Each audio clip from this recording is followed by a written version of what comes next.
Boa noite, doutora. Boa noite. Eu sou Bárbara, eu estou cursando o quarto período de Direito na Unifacema e eu estou aqui juntamente com o meu grupo de estudo para lhe fazer algumas perguntas sobre assédio sexual no local de trabalho. Mas antes, eu queria que a senhora se apresentasse, dissesse seu nome, sua profissão, e a gente passa para as perguntas. Certo. Primeiramente, eu gostaria de agradecer a Bárbara Renata, que me fez esse convite, e ao seu grupo. E sou advogada aqui em Caxias. Meu nome é Lorena Carla, eu atuo mais de forma específica na área previdenciária. E hoje recebi esse convite aqui para falar um pouco sobre assédio sexual no ambiente de trabalho, que atualmente é um tema bem corriqueiro, embora seja um tema antigo, mas que atualmente tem vindo à tona com mais frequência. E isso acontece porque antigamente as principais vítimas de abuso sexual no trabalho eram as mulheres. E as mulheres, elas começaram essa ascensão na sociedade agora, né? E ganharam espaço no mercado de trabalho. E as mulheres que sofriam esse tipo de assédio antigamente tinham vergonha de trazer à sociedade à tona essas questões. Então, a gente vai falar sobre o que é esse assédio, o que é o assédio sexual. Um simples elogio, um galanteio, se constitui assédio sexual. Então, tudo isso depende do contexto e da vontade da vítima. E nós trataremos disso nas perguntas. Certo. O assédio sexual só acontece com as mulheres? Não. O assédio sexual, ele acontece na maioria das vezes com as mulheres, são as principais vítimas. Porém, o assédio sexual, ele pode sim acontecer com homens. Na verdade, o assédio sexual, ele não se relaciona diretamente com o sexo feminino ou masculino, mas a qualquer abuso no ambiente de trabalho, de forma desnecessária, inapropriada e que a pessoa não se sinta confortável com aquela situação. Isso tudo pode ser considerado assédio, tanto de um homem para com uma mulher, tanto de uma mulher para com um homem, ou de um homem para com outro homem, ou de uma mulher para com outra mulher. Então, o que caracteriza o assédio é a situação em si. Um convite para sair constitui assédio? Depende. Geralmente, essas práticas de assédio, elas acontecem muito dentro de um ambiente de uma empresa, e nesse contexto, a figura de um chefe, a figura de um estagiário, a figura de um funcionário.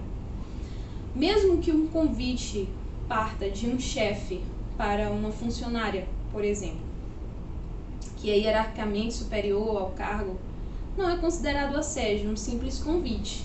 Agora, a partir do momento em que aquele convite ele passa a ser uma chantagem, uma intimidação, algo em que você possa ter o seu emprego, correr risco de perder o seu emprego por não aceitar o convite, ou dentro daquele convite há situações implícitas em que você é coagido a aceitar por represália na empresa, por você ser perseguido, ou por você, ou piadas como, por exemplo, você diz muitos nãos, ou então cuidado com seu emprego, você sabe a sua função aqui dentro. São situações desrespeitosas, inapropriadas, e o assédio ele se caracteriza muito pelo respeito ou desrespeito à vítima.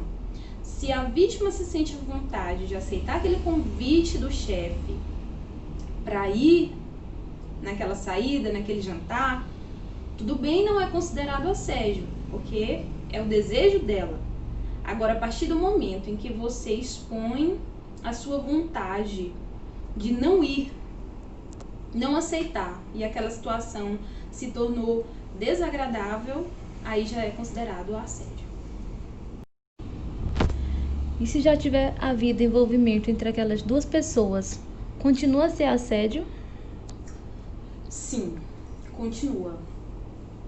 Inclusive, dentro das defesas, em alguns casos de assédio sexual, como geralmente acontece entre o homem e a mulher na situação de vítima, o homem diz, mas eu já tive um relacionamento com ela. Mas isso não interessa. Se você teve um relacionamento com aquela pessoa no seu ambiente de trabalho, mas houve uma ruptura do relacionamento, aquele relacionamento ele chegou ao fim e mesmo assim aquela pessoa continua insistindo, reiteradas vezes, não respeitando a sua vontade, o seu não, também é assédio sexual. Comentários sobre a roupa constitui uma forma de assédio? Depende. Acho que a maioria das perguntas a resposta depende, né? Assim como no direito. Comentar sobre uma roupa não constitui assédio. A depender da forma como aquele comentário ele é feito, se você vai se sentir desconfortável ou não diante daquele comentário, mas em geral eu diria que a vítima, entre aspas, tem que ter a sensibilidade de perceber se aquele comentário ele envolve algum tipo de favor sexual, alguma intenção sexual implícita contra a sua vontade. Porque um simples comentário sobre uma roupa, ele não constitui assédio sexual. Você pode perfeitamente estar bem vestido no seu ambiente de trabalho e alguém dizer, nossa, que roupa bonita. Diferentemente de alguém dizer, nossa, suas pernas estão mais grossas nessa saia curta, ou algo nesse sentido. Então, sempre a pessoa tem que ter a sensibilidade de perceber implicitamente e expressamente o que o outro está querendo dizer. Se você se sentir desconfortável diante daquela situação ou não, a partir daí você vai poder identificar. Pedir para agradar os clientes é uma forma de assédio? Depende de como você vai querer se agradar, né? Porque em muitos contextos profissionais, a necessidade de que um funcionário da empresa compareça a almoços, jantares, às vezes em ocasiões noturnas mesmo, mas devido aos negócios.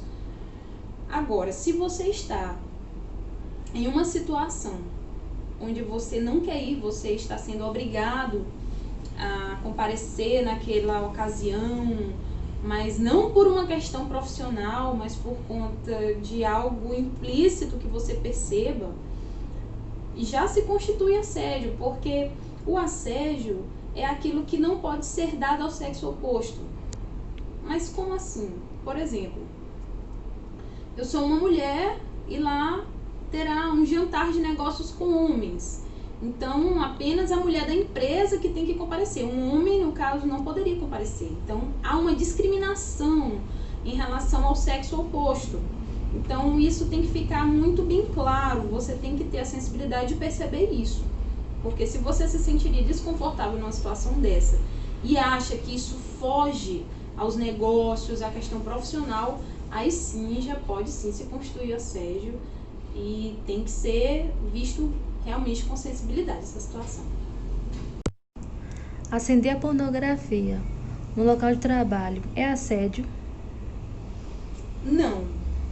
Por mais que não seja apropriado, né? Por mais que não seja assédio sexual, claro que não é apropriado você ver, por exemplo, no seu local de trabalho um vídeo de pornografia.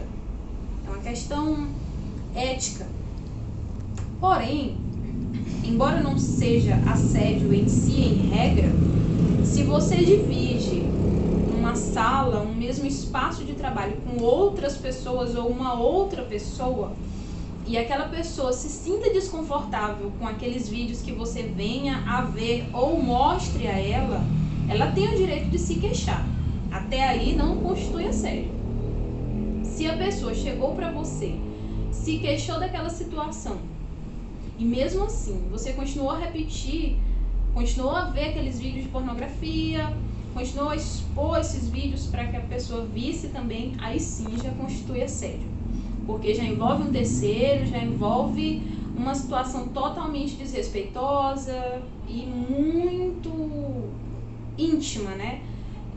Você submeter a outra pessoa a esse tipo de imagens, a esse tipo de vídeos, já quer por si deixar uma certa situação implícita.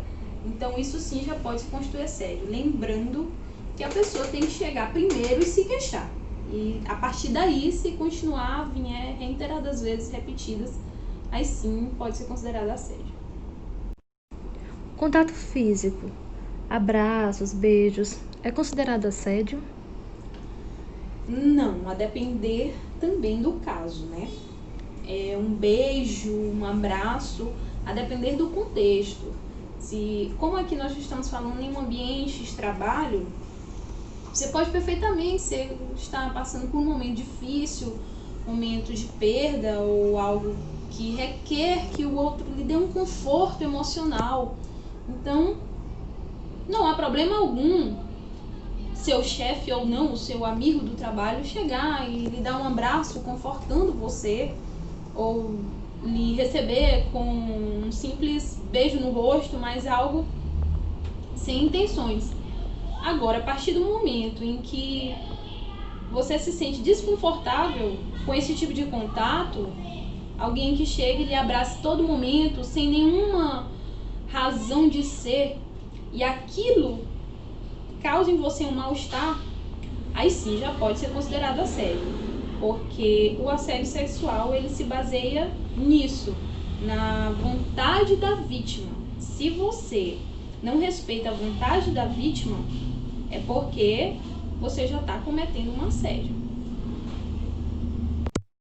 Doutora, muito obrigada por se colocar à disposição para essa entrevista. Foi uma entrevista muito esclarecedora e eu acredito que vai ajudar muitas pessoas. Eu que agradeço o convite, foi um prazer estar aqui com vocês. E só para encerrar, eu lembro a todos que situações de abuso sexual, no trabalho ou não, denuncie, é crime.